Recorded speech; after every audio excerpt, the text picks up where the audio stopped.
یا رب یا رب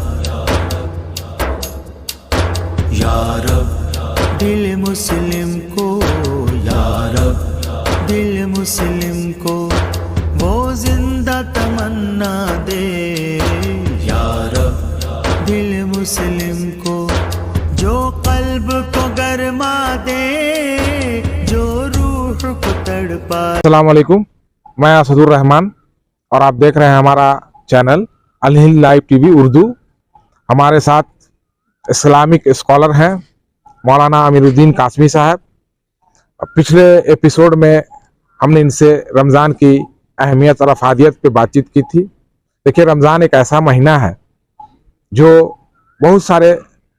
جس کے بہت سارے فائدے ہیں، روحانی عبادت بھی ہے۔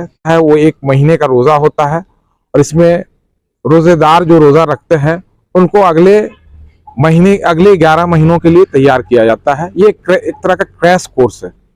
تو اس کے بہت سارے اہم ارکان ہیں۔ روزہ ایک عبادت بھی ہے اور اس کے بہت سارے طبی فوائد بھی ہیں۔ تو آج ہم جانتے ہیں مولانا امیر الدین قاسمی صاحب سے کہ روزہ کا ایک اہم رکن جو ہے وہ سحری ہے۔ تو سحری کے کیا آداب ہے اور کس طرح سے سحری جو ہے وہ کرنا چاہیے۔ عام طور پہ یہ دیکھا جاتا ہے کہ لوگ جو ہے سحری کے وقت میں کچھ زیادہ ہی اہتمام کرتے ہیں، اور جو کہ اب اس کے بارے میں جو شرعی احکامات ہیں وہ مولانا سے بات کرتے ہیں، وہ بتائیں۔ اللہ الرحمن الرحیم، الحمدللہ رب العالمین والعاقبۃ للمتقین والصلاة والسلام علی سید المرسلین وعلی آلہ وصحبہ اجمعین، اما بعد۔ قال النبی صلی اللہ علیہ وسلم تسحروا فإن فی السحور برکۃ، او کما قال علیہ الصلاۃ والسلام۔ رمضان المبارک کا مہینہ بڑی بابرکت مہینہ ہے۔ ہر مہینے میں عبادت کے متعلق اللہ رب العزت نے کچھ نہ کچھ اجر کا وعدہ کیا ہے، بیان کر دیا ہے اس کو۔ لیکن جب روزے کی باری آئی تو اللہ رب العزت نے فرمایا کہ روزہ میرے لیے ہے اور میں اپنے شایان شان اس کو اجر دوں گا، اس لیے کہ دوسری عبادتیں ایسی ہیں جو انسان اس کو کرتا ہے تو دوسرے لوگ بھی اس کو دیکھتے ہیں۔ تو بعض مرتبہ ایسا بھی ہوتا ہے کہ جب لوگ دیکھ رہے ہوں تو ہمارے دل کے اندر کچھ بڑائی پن ظاہر ہونے لگتی ہے کہ لوگ مجھے عبادت کرتے ہوئے دیکھ رہے ہیں، مجھے بڑا متقی سمجھیں گے۔ لیکن روزے کا مسئلہ ایسا ہے کہ جب تک آپ کسی کو نہ بتائیں کہ میں روزے سے ہوں تو کسی کو معلوم نہیں ہو سکے گا۔ روزے میں ریاکاری کا شبہ بھی نہیں ہے، اس لیے اللہ رب العزت نے فرمایا کہ روزہ بندہ میرے لیے رکھتا ہے اور میں اس کو اپنے شایان شان بدلہ دوں گا۔ روزہ جب انسان رکھتا ہے، خاص کر رمضان المبارک کے مہینے میں، تو اس کے بہت سارے فوائد بھی ہیں، دنیاوی فوائد بھی ہیں اور اخروی فوائد تو ہے ہی ہیں کہ حدیث کے اندر روزے دار کی بہت تعریفیں آئی ہیں۔ بعض جگہوں پر اللہ کے رسول نے فرمایا کہ جو ہے روزے دار کے منہ کی بدبو، جو دنیا میں لوگ بدبو محسوس کرتے ہیں، کل آخرت میں اللہ رب العزت اس کو مشک کی خوشبو میں تبدیل کر دیں گے۔ تو روزہ بھوکا پیاسا رہنا صرف اللہ کو خوش کرنے کے لیے، اس کا مقام اور مرتبہ اللہ کے یہاں بہت بلند ہے۔ حدیث میں آتا ہے کہ بندے کو جو ہے مختلف قسم کی خوشیاں نصیب ہوں گی، اس میں سے 2 خوشی ایک یہ ہے کہ فرحۃ عند فطرہ، کہ انسان جب افطار کرنے لگتا ہے تو ایک خوشی اس کو محسوس ہوتی ہے، اور دوسری خوشی وفرحۃ عند لقاء ربہ، جب اپنے رب سے ملاقات کرے گا تو اس وقت جو خوشی حاصل ہوگی اس کا کوئی بیان نہیں کیا جا سکتا ہے۔ جب انسان روزہ رکھتا ہے تو عبادت بھی کرتا ہے، رات میں تراویح بھی پڑھتا ہے، اور پھر وہ رات میں کچھ دیر آرام کرتا ہے، پھر وہ اٹھ کر صبح سحری بھی کرتا ہے رات کے آخری حصے میں، تاکہ وہ اگلے دن کے لیے اپنے آپ کو تیار کر سکے۔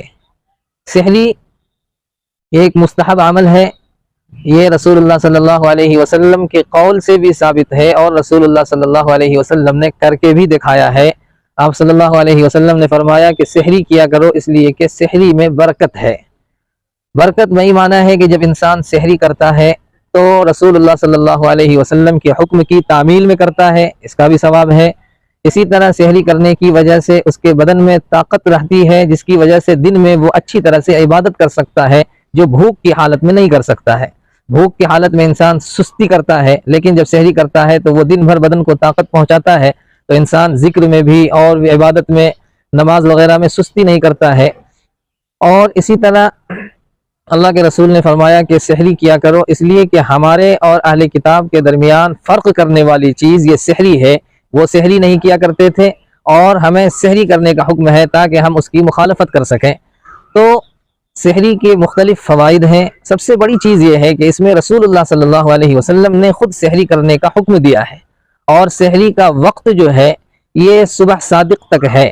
بعض لوگ یہ سمجھتے ہیں کہ جب تک اذان ہو رہی ہے سحری کرتے رہو، ایسا نہیں ہے، یہ غلط فہمی ہے۔ قرآن کریم کے اندر اللہ رب العزت نے فرمایا ہے حَتَّى يَتَبَيَّنَ لَكُمُ الْخَيْطُ الْأَبْيَضُ مِنَ الْخَيْطِ الْأَسْوَدِ مِنَ الْفَجْرِ، کہ رات میں سحری کرو صبح صادق تک۔ ایک انتہا بیان کر دی گئی ہے، ایک حد بیان کر دیا گیا ہے کہ رات کے آخری حصے تک سحری کرو، صرف صبح صادق ہو جائے، جب فجر کا وقت شروع ہو جاتا ہے سحری کا وقت ختم ہو جاتا ہے۔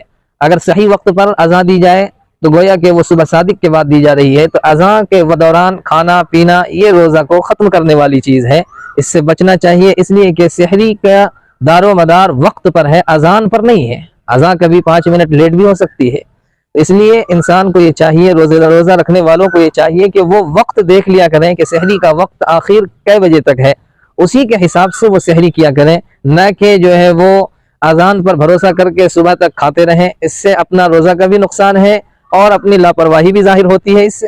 اس لیے بڑی چیز یہ ہے کہ سحری کو رسول اللہ صلی اللہ علیہ وسلم نے کرنے کا حکم دیا ہے، اس کو کیا جائے، سحری کو چھوڑا نہ جائے۔ حدیث میں آتا ہے کہ اگرچہ پانی کے ایک گھونٹ سے ہی سحری ہو لیکن سحری کیا جائے، اور رسول اللہ صلی اللہ علیہ وسلم نے کیا بھی ہے اور بتایا بھی ہے۔ سحری کے بہت سارے فوائد ہیں، جیسا کہ میں نے بتایا کہ عبادت کرنے میں جو ہے بدن کو قوت ملتی ہے، رسول اللہ صلی اللہ علیہ وسلم کے حکم کی تعمیل ہوتی ہے، بھوک کی وجہ سے جو چڑچڑا پن ہوتا ہے روزے کی حالت میں اس چڑچڑا پن سے انسان بچ سکتا ہے۔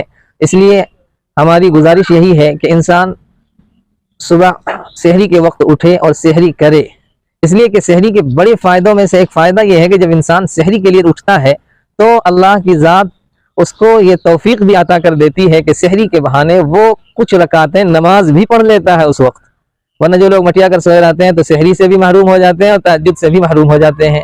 اس لیے چاہیے ہمیں یہ کہ ہم اٹھیں، سحری بھی کریں، اور اللہ رب العزت جتنی توفیق دے نماز بھی پڑھیں۔ مولانا امیر الدین قاسمی صاحب نے بہت دل سے بتایا کہ سحری کی کیا اہمیت ہے۔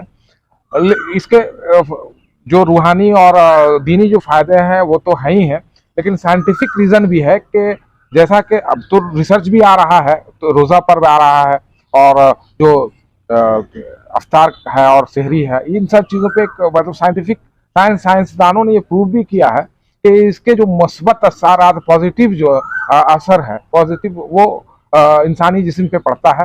بہت بہت شکریہ جناب امیر الدین قاسمی صاحب ہم سے بات کرنے کے لیے۔